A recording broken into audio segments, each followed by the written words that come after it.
बिस्मिल्लाहिर्रहमानिर्रहीम। अस्सलामुअलैकुम नाज़रीन कराम, नई वीडियो में आपको खुश आमदीद कहते हैं। रात को इमरान खान ने मुज़ाकरात की पेशकश की। ज़ाहिर है उन्होंने आर्मी चीफ का नाम भी लिया और कहा कि मैं उन्हें कहता हूं कि अपने फ़ैसलों पर नज़रसानी करें, बातचीत करें। उन्होंने कहा कि मैं अपनी ज़ात के लिए नहीं बल्कि मुल्क के लिए बात करना चाहता हूं, क्योंकि मुझे अपनी ज़ात के लिए तो कुछ नहीं चाहिए। लेकिन इन मुज़ाकरात का नतीजा या इसका जवाब अब आ गया है। लेकिन ये इस्टेब्लिशमेंट की जानिब से, आर्मी चीफ की जानिब से या पावरफुल सर्कल्स की जानिब से नहीं जवाब आया। इमरान खान जब जब मुज़ाकरात की बात करते हैं, हुकूमत इस पूरी सिचुएशन को स्पॉइल करने के लिए या रंग में भंग डालने के लिए मैदान में उतर पड़ती है। अब भी तवक्कुआत के ऐन मुताबिक वही हुआ है। इधर इमरान खान ने मुज़ाकरात की बात की, उधर वो कूद पड़े हैं। इमरान खान ने कहा कि इनके पास एक ही प्लान है और वो प्लान ये है कि मेरा केस मिलिट्री कोर्ट्स में चलाया जाए और वहाँ पर मुझे सज़ा दी जाए। नाज़रीन कराम, आप जानते हैं गुज़श्ता वीडियोज़ में मैंने आपको बताया था कि डीजी खान में इमरान खान की हमशीरा पर एक मुकदमा दर्ज किया गया। जब मैंने चेक किया तो मालूम हुआ कि वो फ्रॉड तो ख़ुद इमरान खान की हमशीरा उज़्मा खान के साथ हुआ है, जहां उन्होंने पैसे भी दिए और उनको ज़मीन भी नहीं मिली, लेकिन उसके बावजूद केस भी उन्हीं के ख़िलाफ़ बना दिया गया। तो पाकिस्तान में मामलात इस तरह चल रहे हैं। अब राना सनाउल्लाह ने कहा है कि 2-3 हफ्तों में इमरान खान के ख़िलाफ़ कानूनी कार्रवाई का आगाज़ हो जाएगा। वो कानूनी कार्रवाई क्या है? ये वही कानूनी कार्रवाई है जिसका हम सुनते आ रहे हैं कि इमरान खान को मिलिट्री कोर्ट्स में ट्रायल किया जाएगा। कल ख्वाजा आसिफ ने कहा था कि इमरान खान से 9 मई के वाक़यात की पूछगछ शुरू कर दी गई है। अब मालूम नहीं कि वो पूछगछ कैसे शुरू की गई, क्योंकि अभी तक तो ऐसी कोई इत्तलाआत नहीं आई। लेकिन ज़ाहिर है हुकूमत बात कर रही है तो हुकूमत के पास कुछ तो ऐसा होगा।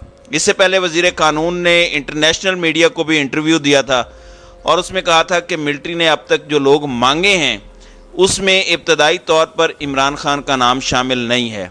अब आगे चलकर इमरान खान का नाम शामिल होता है तो ये अलग बात होगी। अब हुकूमत ये कह रही है, इमरान खान के हवाले से इन्होंने कहा कि 9 मई के वाक़यात की तैयारी पहले से की गई थी और सारी मनसूबाबंदी ज़मान पार्क के अंदर की गई। तो ज़ाहिर है कार्रवाई भी इमरान खान के ख़िलाफ़ होगी। जबकि दूसरी जानिब मैं आपको इनकी परेशानी बताना चाहता हूँ।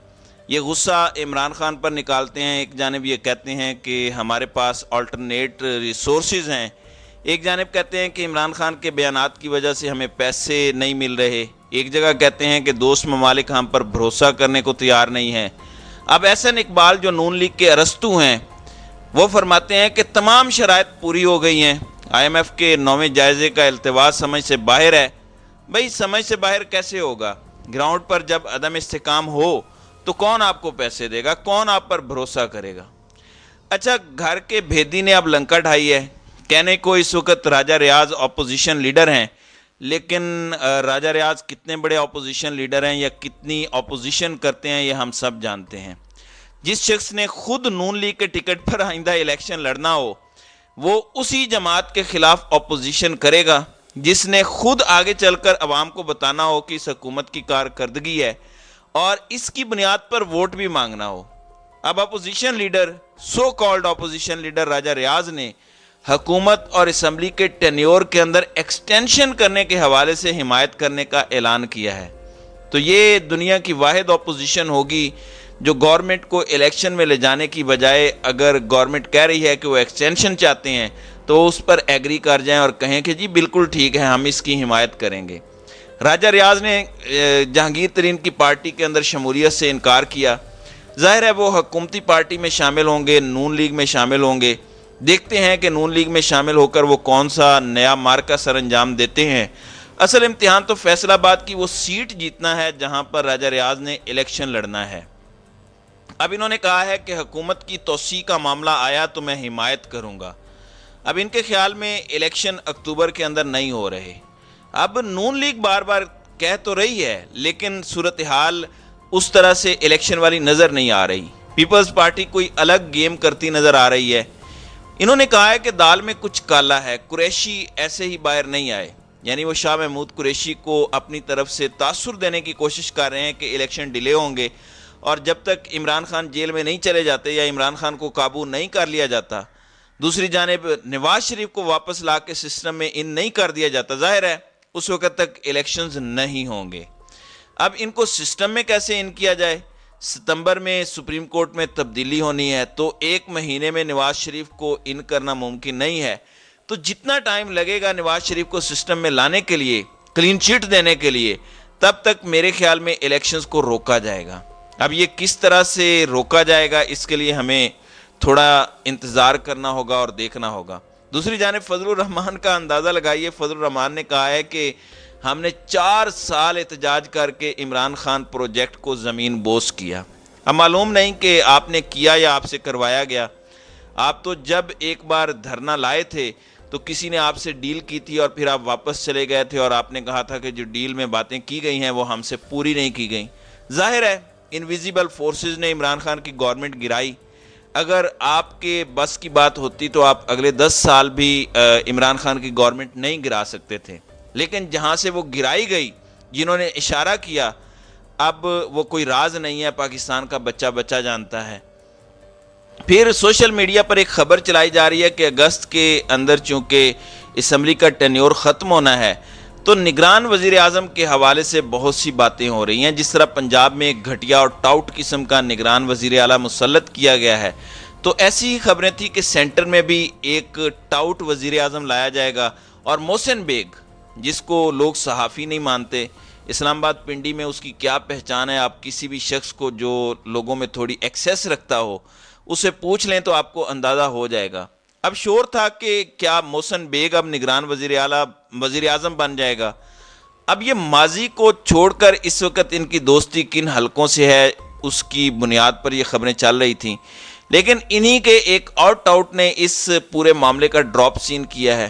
ان کے مطابق صحافی محسن بیگ، ویسے وہ صحافی ہے نہیں اور ان کے اپنے سرکل کے لوگ اس کو صحافی نہیں مانتے، کہتے ہیں کہ صحافی محسن بیگ سے متعلق غلط افواہیں پھیلائی جا رہی ہیں، وہ نگران وزیر اعظم نہیں ہوں گے۔ اچھا، اگر وہ نگران وزیر اعظم ہوں بھی تو میرے خیال میں یہ کوئی انہونی بات نہیں ہے، پاکستان کے اندر سب کچھ ممکن ہے۔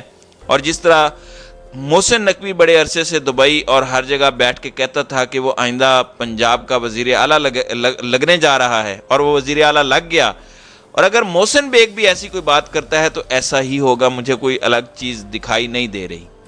اچھا، رات کو اچانک سے لاہور کا پنجاب انسٹیٹیوٹ آف کارڈیالوجی، اس کے باہر پولیس کی ہیوی ڈپلائمنٹ ہوئی اور اچھی خاصی پولیس کی موبائلیں باہر کھڑی ہو گئیں، پھر پولیس وینز بھی آ گئیں۔ معلوم یہ ہوتا تھا کہ کسی بڑی اہم شخصیت کو یہاں لایا گیا ہے۔ پھر رات کو ہی کلیئر ہو گیا کہ چودھری پرویز الہی کو چونکہ جیل میں رکھا گیا، ان کو بڑے چھوٹے سے سیل میں رکھا گیا، ان کی عمر بھی زیادہ ہے اور صحت بھی ناساز ہے، تو چودھری پرویز الہی کو رات کو دل کی تکلیف ہوئی، جس کے بعد ان کو پنجاب انسٹیٹیوٹ آف کارڈیالوجی میں منتقل کیا گیا، رات کو سخت سیکیورٹی حصار کے اندر، جہاں ان کا طبی معائنہ ہوا، ٹیسٹ کیے گئے، اور صبح ہونے تک پتہ چلا کہ وہ صحت یاب ہو گئے ہیں، تو اس کے فوراً بعد ان کو واپس کیمپ جیل منتقل کیا گیا۔ ناظرین کرام، آج 11 جون ہے، آج مریم نواز نے شجاع آباد میں گفتگو کرنی ہے اور انہوں نے ایک کنونشن یا ایک جلسے سے خطاب کرنا ہے۔ ظاہر ہے وہ اس وقت الیکشن کمپین کر رہی ہیں، الیکشن کا ماحول بنا رہی ہیں، تو آج وہ بتائیں گی کہ انہوں نے یہ جو بجٹ دیا ہے یا پاکستان کی قوم کا جو اس وقت حال ہے یا تاریخ کی جو بلند ترین مہنگائی ہے، کیا اس کا مقدمہ بھی عمران خان پر ہی درج کرنا ہے یا ان کے اپنے چچا پر ہونا ہے؟ ظاہر ہے جب وہ جلسہ ہوگا تو انشاءاللہ اس حوالے سے اس پر بات کریں گے۔ تو ناظرین کرام، آپ کی اس ویڈیو کے حوالے سے کیا رائے ہے؟ آپ اپنی رائے کا اظہار کامنٹ سیکشن میں ضرور کیجیے گا۔